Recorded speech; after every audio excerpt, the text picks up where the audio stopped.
Brett is going to tell us about your legacy, your story. Interesting concept. And Brett, you kind of came here, as from what I've been reading, kind of in a roundabout way. You started, you owned a dry cleaning firm. Yep. And then got into the digitizing business, which essentially is what led you to this. That's correct. Is that right? Yep. In any event, it's an idea that obviously a lot of people are very interested in. So today, without further ado, I'd like to introduce our guest speaker, Brett Weiss. Right. Thank you.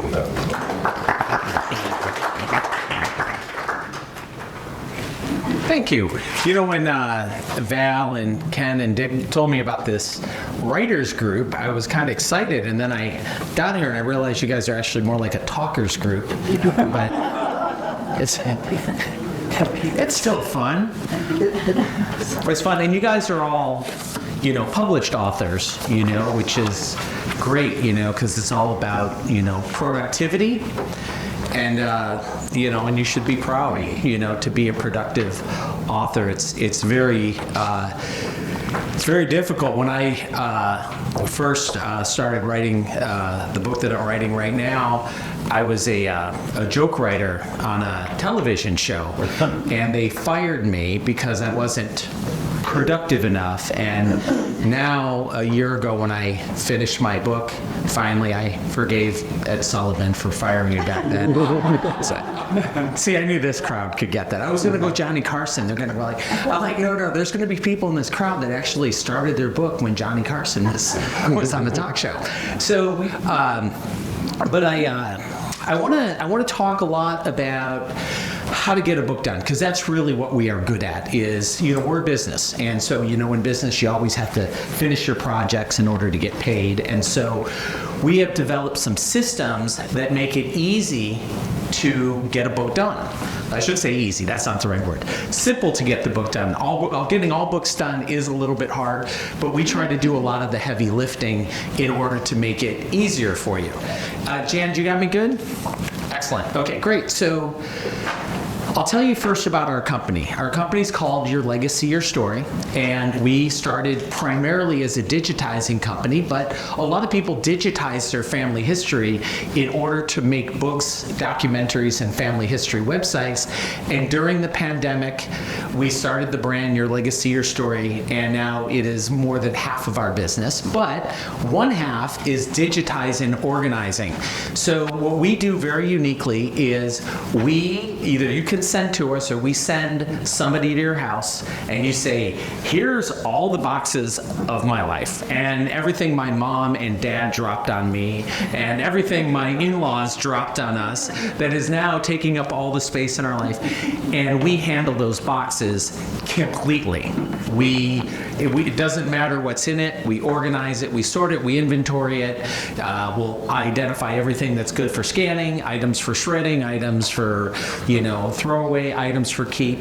Create a full inventory for you, and then we digitize and give back to you a library level organized digital collection.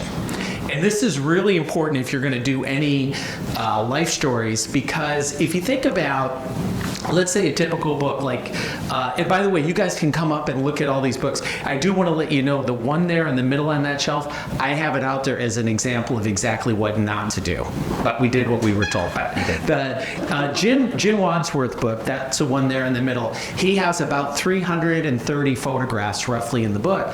So you can imagine if your photo collection is not well organized before you start doing your book, you have created 330 projects of searching for the photo that you want, which is 30 minutes to 3 or 4 hours to find each one. And that is the reason why we are very big proponents of, first, organize your family history, get the collection digitized, so when you need a photo, the facial recognition will be turned on, you can type in your grandmother's name and all of her photos show up in date order, and you can choose the ones that you want. And the other thing about that too is photos can be prompts. to remind you of stories that you want to include in the book. So when you're going through your collection, you'll see a photo and it'll trigger a memory and you go, oh, I got to put that in my book. And it's a lot better to do that early and as you go along than after you're done with your book and realize what you should have added. And also, does anybody here have slides, like 35 millimeter slides? Okay, so slides are also really important to digitize so you can see them. And we'll create it, we'll help, if you want, we'll get it incorporated into your Apple Photo or Google Photo collection. So they'll be on the phone, they'll be properly dated, and of course, you can make copies to give to your kids, your cousins, your brothers and sisters, and your nieces and nephews can all have copies of them as well. So, and also one other thing, we restore also if you have old photos, and a lot of the photos in our books have been restored, including some AI tools that we developed during the pandemic that will take a blurry, terrible, rotten photo and make it one that you could put on the cover of a book. Yeah, it's really fascinating. I wish I had these posters, but I don't today. So, and then of course we also do digital organizing. So we'll incorporate it with your current collection, like what you have on your phone, on your old computer, an old phone, a hard drive, flash drives. We'll merge it all together so your photo collection will be accurate from today going all the way back into the 1800s. You know, most of us have our mom and dad's collection too, and so we incorporate it all together. And then the other side of the business is storytelling, which we have in three primary categories. One is book publishing. The second are documentaries and videos. The third are family history websites. And then we also offer creative services, which for some active writers, people who already know how to make a book, we can help develop story arcs, provide editing services and creative services in order to enhance the book. And sometimes we'll have somebody, I'm not sure if we have one here, who wrote the entire book and just paid us to make it a professional book. So it's the published at this kind of a level where we do layouts and incorporation of collateral. And that's the basic heart of our heart of what we do. So let's get to why we're here today. And this is a book completion system that we created that gets people from the inclination, the idea, and sometimes the passion to write a book on family history and actually get it done. And I believe that our books are almost all very, very nice. Every now and again, there's a couple books that I wish we did do, but you know, we support everybody who wants to do it. This one down here is really nice. That is a lady named Jo Polito who lived relatively close to here. She was a very successful watercolor. Well, she did a lot more than watercolor, but her watercolors is what she was most famous for. And when she passed, we put a book together of her life, of her told in the story of her art. It's a very, very nice art book. This guy down at the bottom, Don White, his son, Ian White, had his dad's scrapbook. He started the rugby league. So right after World War II, he was the first professional rugby coach, started the league. He came in with a scrapbook about this high, full of newspaper articles, and that book is now in the Rugby Museum. Irene Chung, she lives here in the Bay Area also, but that her husband made that as a surprise for their 25th wedding anniversary. She was a supermodel in Hong Kong, and this is all of her covers and big ads that she had done. Lenore Forbes, this was a surprise for her 80th birthday. She wasn't even involved in this book. Her husband and I did the whole thing without her. That was very fun. And Jim and Kay Wadsworth both wrote the funny stories of their life for their kids and their grandkids, so they would have it. And there's a lot of instructive lesson, because a lot of what we're trying to do, you know, when you think about doing a family history book, you're doing a book for yourself because you have to do it for yourself, but it's really for your generations, that some who have not yet been born. And a little of what we ought to be doing there is offering some lessons about life and about who they are. You know, every single person is an amalgamation of their mother and father, who is an amalgamation of their mother and father, who's an amalgamation of their mother and fathers. And I'm confident to say that anybody here who ends up having great-great-great-grandchildren, even though you won't be there to enjoy them, there's going to be some that are exactly like you. I have seen it and witnessed it so many times in my life, having it skipping 2, 3, 4 generations, and you look at the picture side by side, and we do a lot of work for the Mormon Church, who has very detailed records, even going back into the 1800s. Some of the family records will even have a description of the person, their personality, and you'll look at these kids that are 24, and you look at their grandfather who passed away in 1889, and it's like the duplicate, like almost a clone of a person.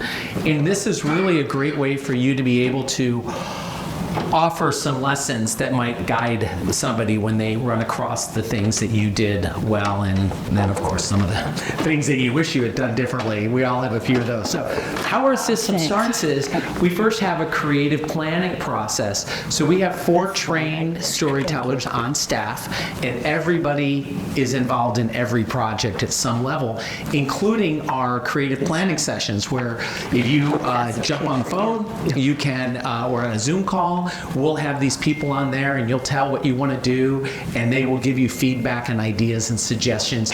And we want to do that in the beginning in order to make sure you do the best possible story, because you're going to put labor into this, and we want the end result to meet or exceed your own expectations.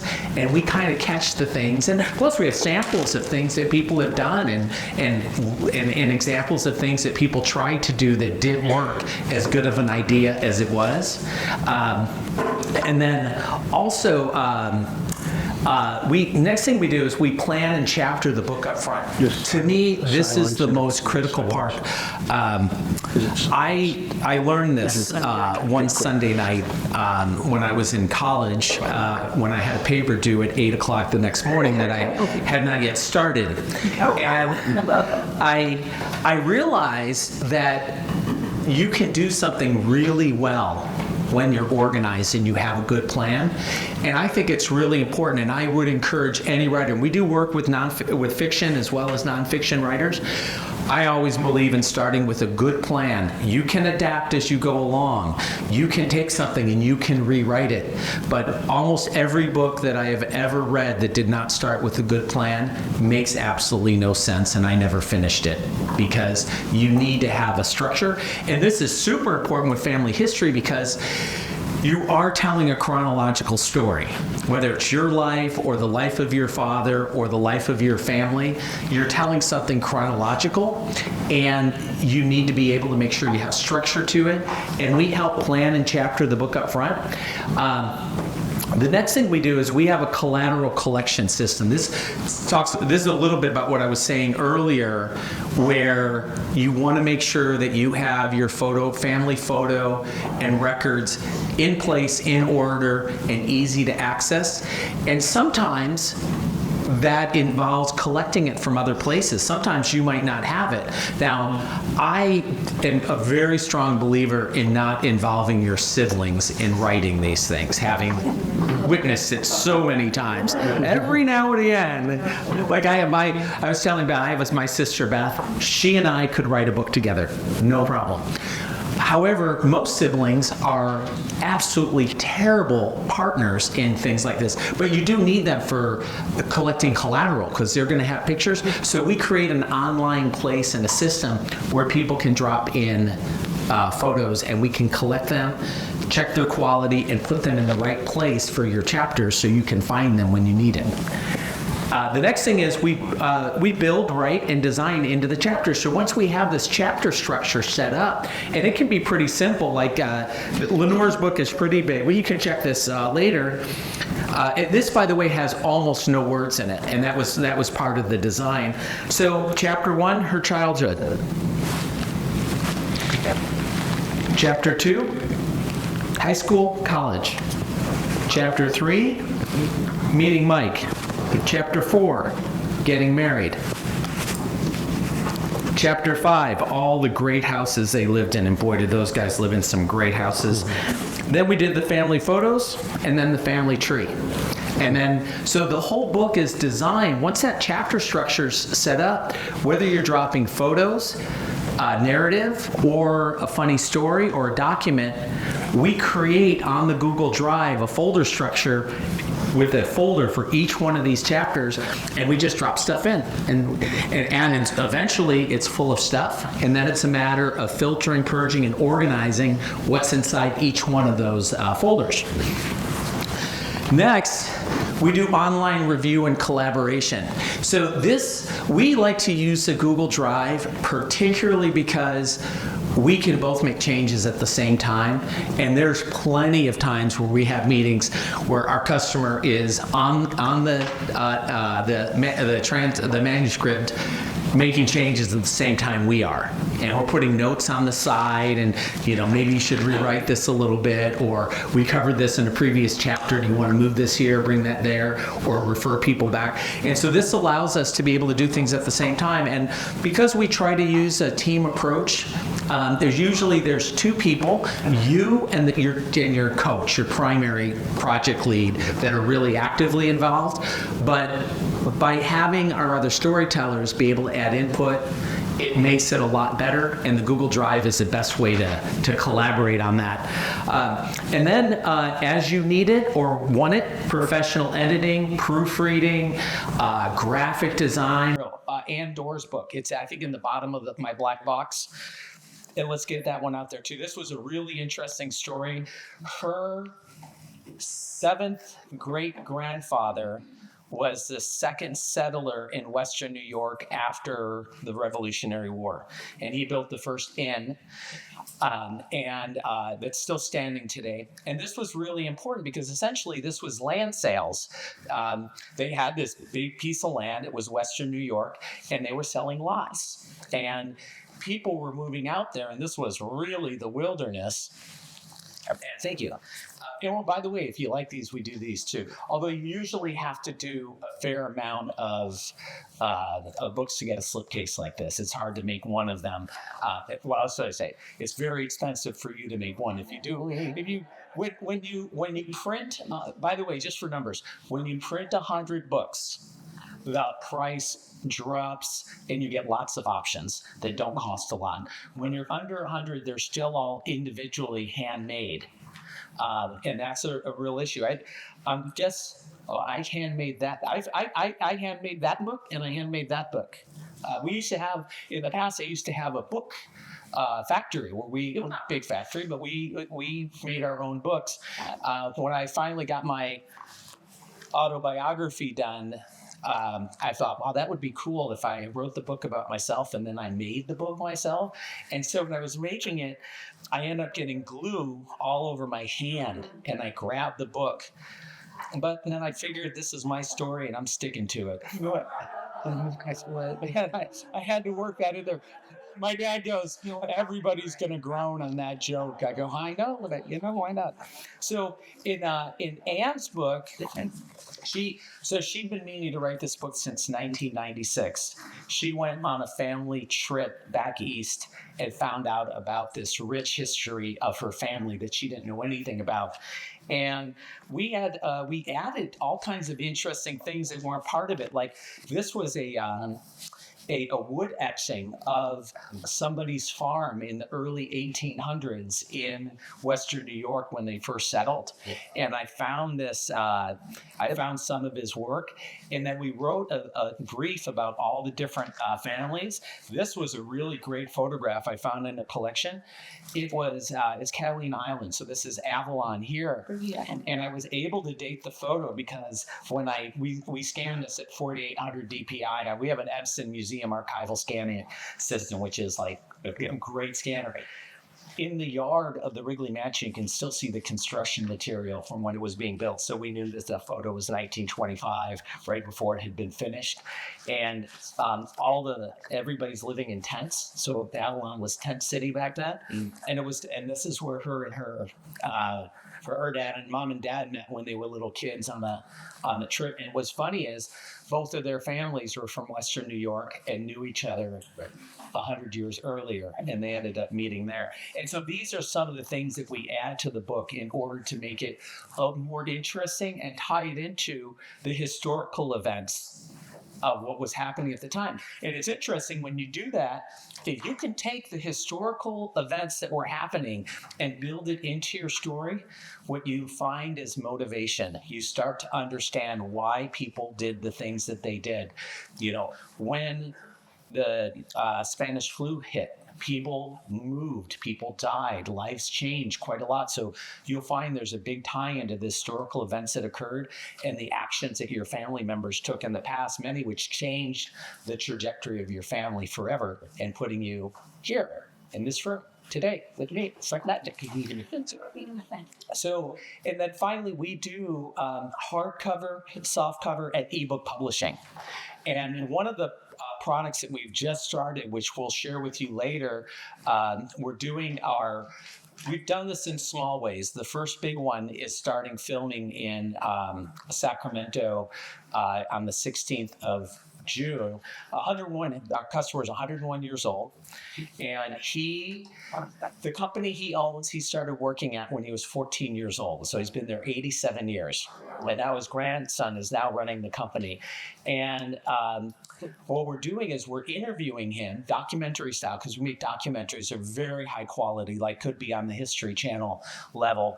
And then we're also doing a book. And on the pages of the book will be a QR code where anybody can grab their phone and click on the QR code and watch the interview of the book being made, because we just make a transcript of the interview, send it to our editor. She tightens it all down.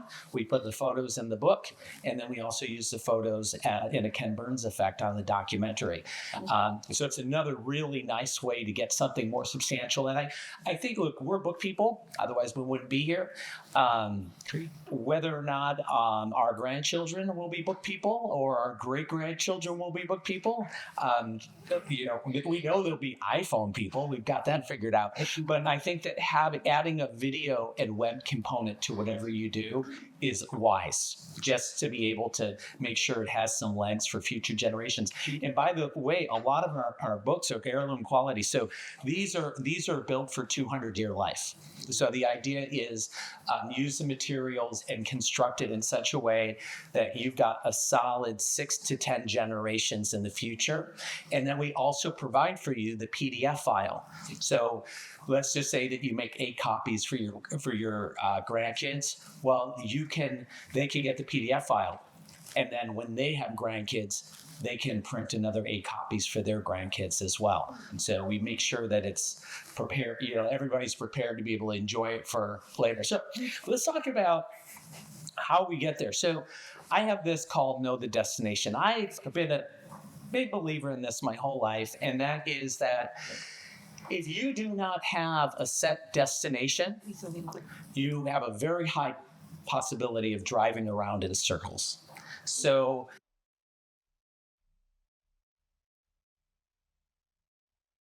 what's the book going to be like? I want to know, we basically have 4 types of books. We have a narrative book, which is primarily the majority being words. They generally have photographic components.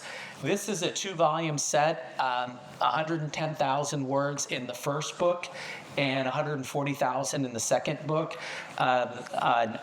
Jim's has 130,000 words, 140,000. Kay's has about 115,000. But I would need to know what it's going to be like, how I'm going to design the book. So narrative, photo, a combo, narrative and photo. And then others would be, we also do sometimes kind of textbooks, reference books, and sometimes they're a collection of art art, for example. And then once we know that, the next thing is about how many pages and words is it going to be. And we don't know exactly in the beginning, but we want to get an idea of what your picture is about what the book's going to be like. How big is it? Right? Because there's a big difference at the amount of words that you can get into a book based on whether or not it's 8.5 by 11, or it's 12 by 12, or it's 11 by 14, or 10 by 13 portrait. It determines a lot on font size, right? On how readable it is, right? Font is really, really, really important, you know? I mean, one time, you know Times New Roman, right? Everybody knows Times New Roman. Times New Roman walked into a bar, and the bartender said, "I'm sorry, we don't serve your type here." I know, and I got a lot of these. How about okay, so two chemists walk into a bar, and the first chemist comes and he says, "I'd like a glass of H2O." And his friend says, "I'd like a glass of H2O too." And then the second guy died of hydrogen peroxide poisoning. It was sad. And so, and they just keep coming. So, so I apologize in advance. So, and then also the amount of collateral, right? We're just using this to kind of get an idea, and then we can help you, because this also ties into cost, how much work you have to do, the volume of books, all these things we like to just tease out in the beginning and see how close we can get to the target, maintain some flexibility, but it lets the whole team know what we're making. Next, are you going to have a family tree or other major feature like that into the book? So one new project that we've been working on for trying to develop the concept, we did one that I don't have an example because I really did love it, but we're now making this one, and the one that's in production is great, where the family tree is the table of contents. So we've got the whole family tree laid out, and there's a page number that goes underneath the person's name, and it goes to exactly where that person is explained. And it's similar to Lenore's book, except that it also has narrative in it too. And it's not a lot of text. You know, Jim and Kay's books are really more traditional chapter, more traditional book style. The one that we're working on is a little bit more of a sidebar, especially when you're in the 1800s. We don't know a lot about the people, but as time goes on, in modern day, some of the people we have some of them have 6 or 8 pages into the book. The next thing is, and this is important, who's the reader and what's your purpose? This allows all of us, and we just want you to get really clear on this. What are you trying to do? Are you just trying to capture the history of your family to 2024 and be able to make sure it's safe for the future? That's a very noble cause and something we get behind completely. Or are you just trying to tell the story of the life of your dad who did something significant and you just want to get it told? Or are you, we're doing one book right now, which is actually about family dysfunction and how it started in his life, and how he and his brother got kidnapped by the Hells Angel at his mother's command when he was a little kid. I mean, and all this, just this incredible story, but it's really about dysfunction, and got into his mother's psychological state when he was born, and how that adopted from her childhood. So there's a lot of angles you can take, but we want to be clear about what that is in the beginning so we can help you right into it as successfully as possible.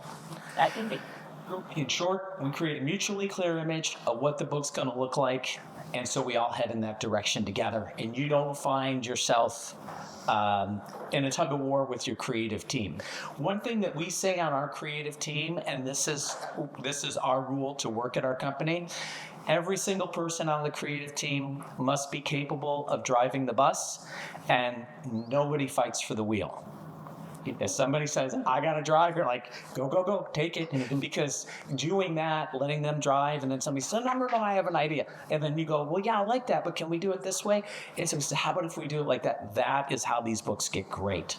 And you'll find us as a very loving and participative team in finding the destination. Next thing is know the starting point. Where are we starting from, right? Once you know your destination, you're going to New York. It's very helpful before you plug it into the GPS to start at your current location. And so we want to know, what's the story you want to tell? Is everything that you need digitized and organized? If there's research that needs to be done, who and what? How much writing still needs to be done? Sometimes we end up with, like we're talking, you've got a book written, right? When the manuscript is done, that we can take a manuscript and turn it into an elegant book. But we need to know if everything is all written, or if it's written, but it needs a little bit of editing, what our role is going to be in that process, or that we can give you direction on how to do that. And then once we all know where we're starting from, and then we know where we're going, the first thing that we do is we draw the straightest line to that path and put a schedule attached to it and a budget so we can get there as quickly as possible.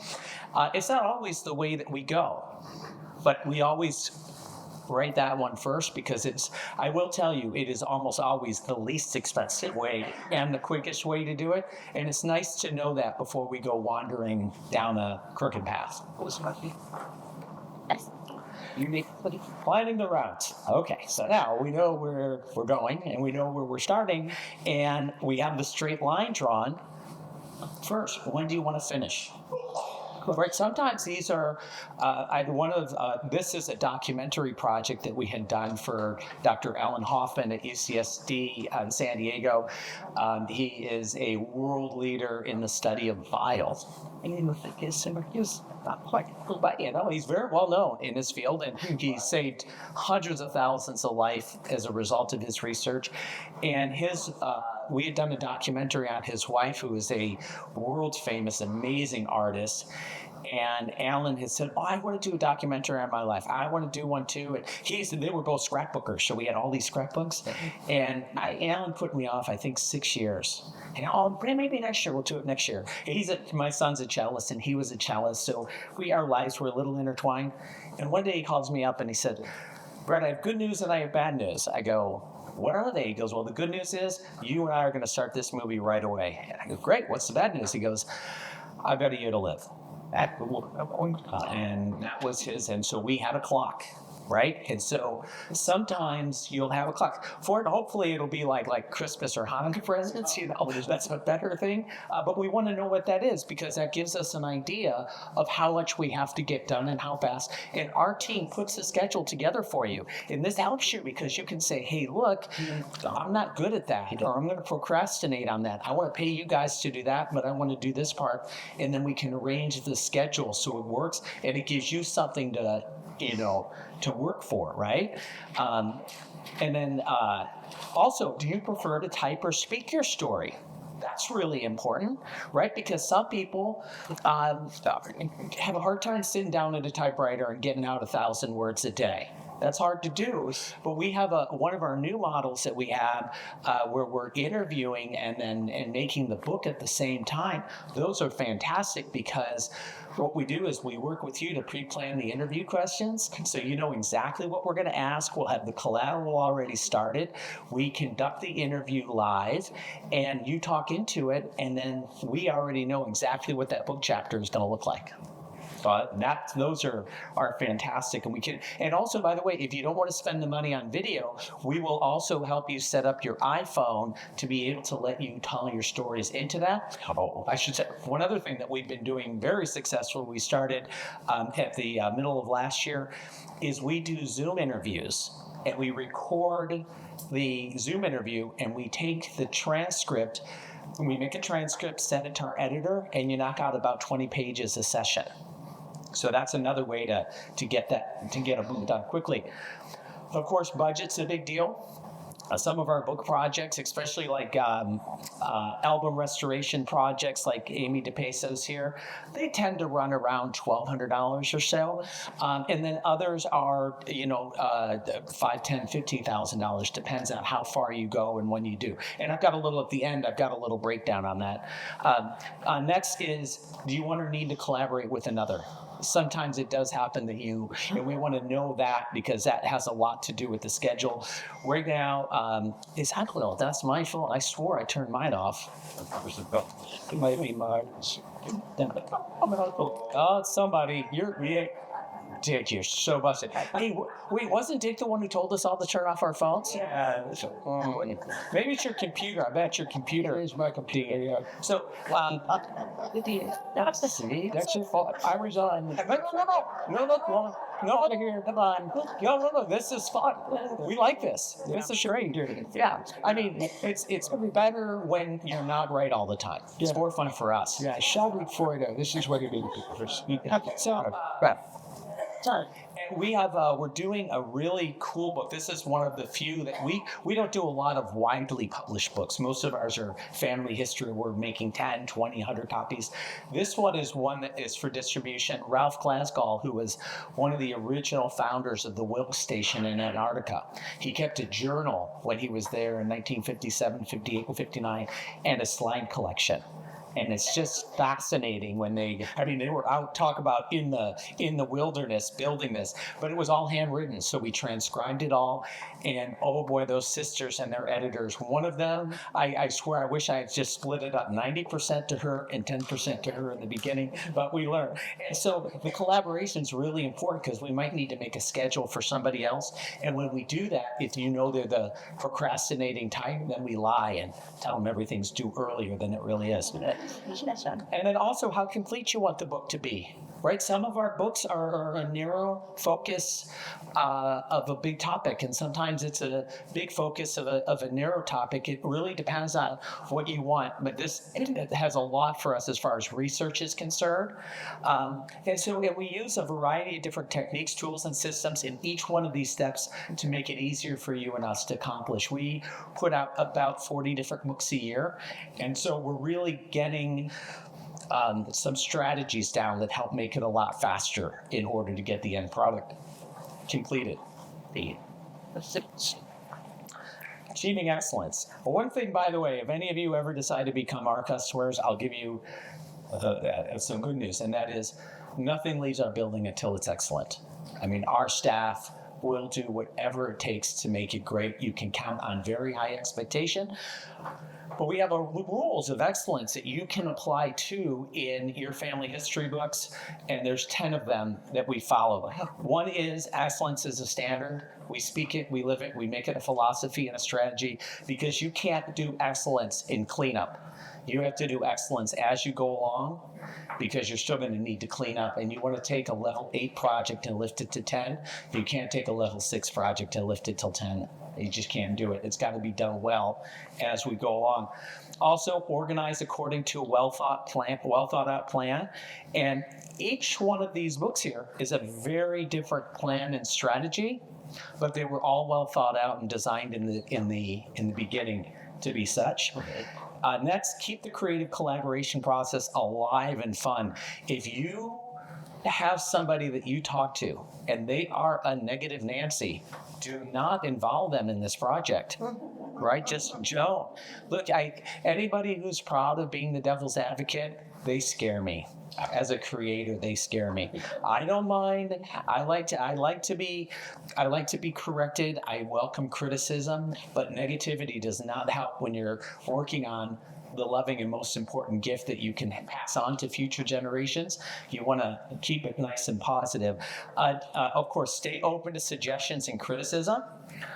Very important. 5, pick a look and keep the look. Don't scare. That's why this is here. This lady, she's so sweet. It's actually a really interesting book. She comes from a Mayflower family. They came in on the Mayflower. One of the 3 ships, I forget, her great-great-great-grandfather, number 9, was a captain of one of the ships. So they were kind of Plymouth Rock royalty back in the day. But she used to own a print shop in the 80s, and she insisted on making it look like it was made at a print shop in the 80s. And it is very inconsistent. To us, one of the things that we do is we get a look, and you can get a book, right? If you see a book that you like, send me the book and say, I like this look. And we'll create page layouts for you to make sure that it's exactly what you want. And if you don't utilize our services, do the same. Make a page layout, tweak it until you get it just the way you like it, and then follow that throughout the book. Next, keep the siblings out of the design process.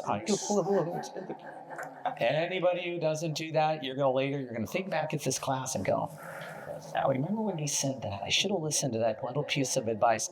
Now, it doesn't mean they shouldn't necessarily be out of the collaboration process in some ways. Like you might need information and stories, but do not turn the steering wheel over to a sibling unless you know you can do it. Next is collateral makes the book. That's just a rule. I will tell you, it is the photos that you include and the information that you include. This book, which was probably our first great project, it's how she organized it was fantastic. This is our world according to me. Margaret Price, whose daughter is also Margaret Price, she wrote the book. She was entirely blind when she wrote the book. This was all done dictated. And she had an amazing memory. She'd be like, you say, I got this photo with these 4 guys. Looks like they're in school. And she'd be like, oh, yes, he's got the long coat on. And on the table, there's 3 books stacked up. She could remember all of this so quickly. And what she did is she designed the book with her 4 grandparents' families. So there's a chapter for each one of them. And she starts back at the oldest person and comes forward. My birth through high school, and then her college years. And that's the book. And these photographs that she was able to pick and choose and include in the book were the things that made this the most fantastic. So, and again, the collateral can often stir the memory of a great story. So this I really believe in.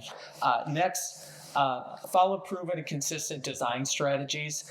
Do not get creative in book design. That there are so many people who are in that business. You can jump on the internet and say, show me 20 great formats for a family history book, and you'll see some really good ideas. Follow one of them. Don't get creative in that area.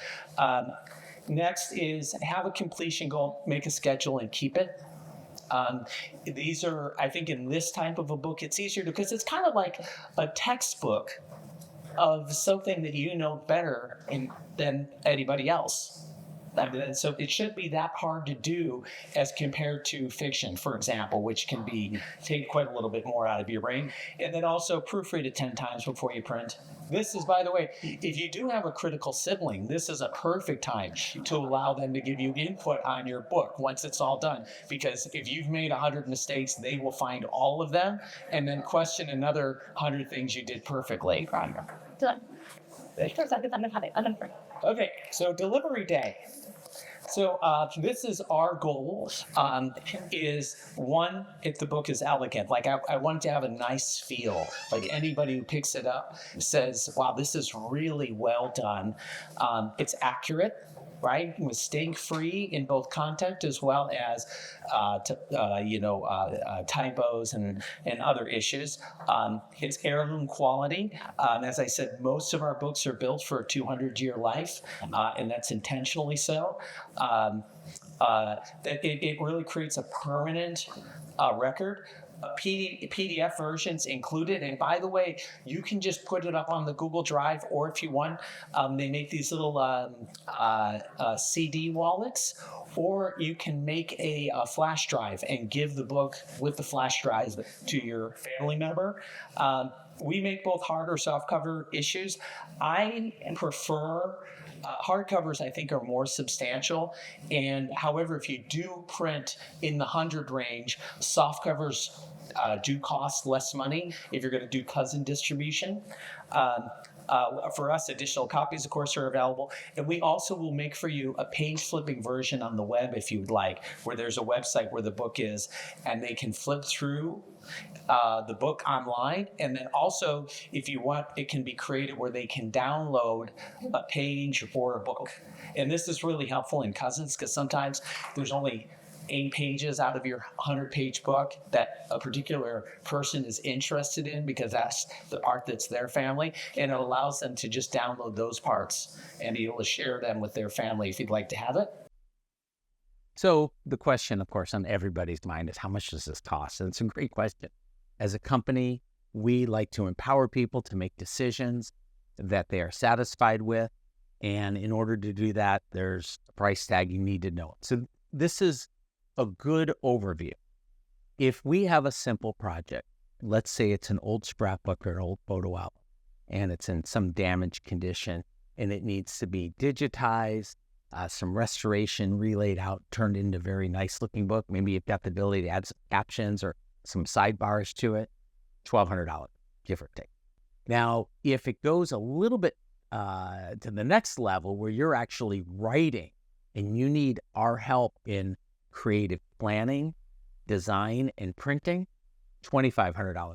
And I don't want you to underestimate or undervalue what creative planning is all about, because you'll have assistance from multiple trained storytellers who will be able to help you plan your book into a chapter structure that makes sense and it flows and becomes a page turner, and give you feedback along the way to help make sure you end up with not just a beautiful book, because we will make it beautiful, but also to have a really readable and interesting book. And that $2,500 includes your first copy of a hardcover archival quality book. At $5,000, this is for a bigger project. This is where there's lots of pages and lots of collateral. We're still assuming you're doing the writing or most of the writing here. In this case, we would be really help planning it out. You've got 200 pages, there's 300 photos, lots of captions, and it really is a more substantial project. Now, when you get into a large heirloom quality family history book, at that point, these can cost a little bit more. And I would generally recommend figuring a budget about $8,000, including the creation of a family tree, very thoughtfully designed, super high-end design, the highest quality printing that you could possibly imagine, around $8,000. And by the way, you need to give 4 to 6 months on one of these projects. We've done them in as short as 65 days, but 4 to 6 months is really a much better idea. A new project that we've been working on quite a lot. I don't have a finished one yet, unfortunately, but we're right at the edge of finishing one. When we're doing a live documentary with a matching book, and this is fantastic. This is when we come and we interview, and these are all planned. I mean, the amount of pre-production time and energy that gets into this is very substantial. You'll know exactly what we're asking, what we're interviewing you into to be able to create the book. And then and we've got cameras set up. I mean, it's really nice. And then from these interviews, we take the audio transcript out, send it to our editor, and now you've got a chapter of a book. And then when we print the book, there's a QR code in the book that your grandson can click on with his phone and go right to the interview. So you've got heirloom quality family book, and you've got the supporting material for the video, and you have a full History Channel quality 4K documentary that is just a beautiful piece on its own.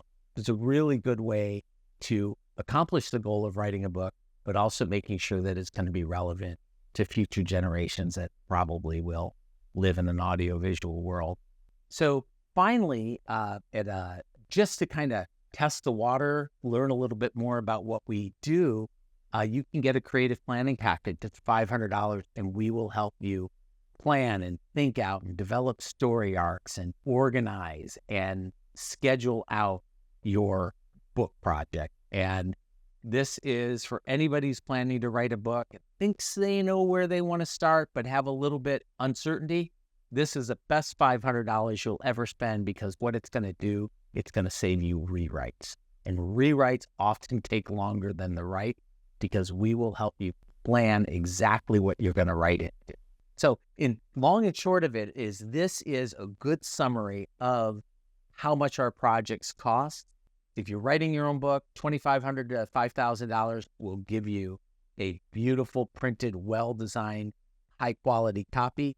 If you're doing a really high-end family history book, around $8,000. And then if you've got a lot of money burning a hole in your pocket and you want the absolute best, $15,000 to $25,000. That'll give you a good guide of where we're at price-wise. To reach us, you can call myself. I'm Brett Weiss. You can call or text me at 858-231-6171. Our lab number is 858-271-5222. talk to anybody there. Elijah's the director of production, but we're going to be available for you anytime you need us. Just reach out to us and we will take very, very good care of it. Your Legacy, Your Story provides in-home organizing and pickup service throughout California, Utah, Nevada, New Mexico, and Baja California. Most storytelling projects are managed and often started through Zoom or Google Drive meetings, although in-home meetings are always possible. We are working with you today, but we're building something for future generations to share, use, and enjoy. This is for your kids and your grandkids. So remember that they'll always be experiencing books and information in a completely different way than we did. And to some degree, we're experiencing it in a different way than our parents and our grandparents did. So adding a video or web component to your project is highly recommended. Our company commitment is always to deliver an excellent end product. You can and should have very high expectations of us because we're always looking to exceed them. Thank you for joining us for the presentation. We hope that it's been valuable to you and increases your excitement and understanding of how high-quality family history books and storytelling projects are made. Please let us know how our team of professional storytellers can help you create a gift for you and for your family. Thanks so much.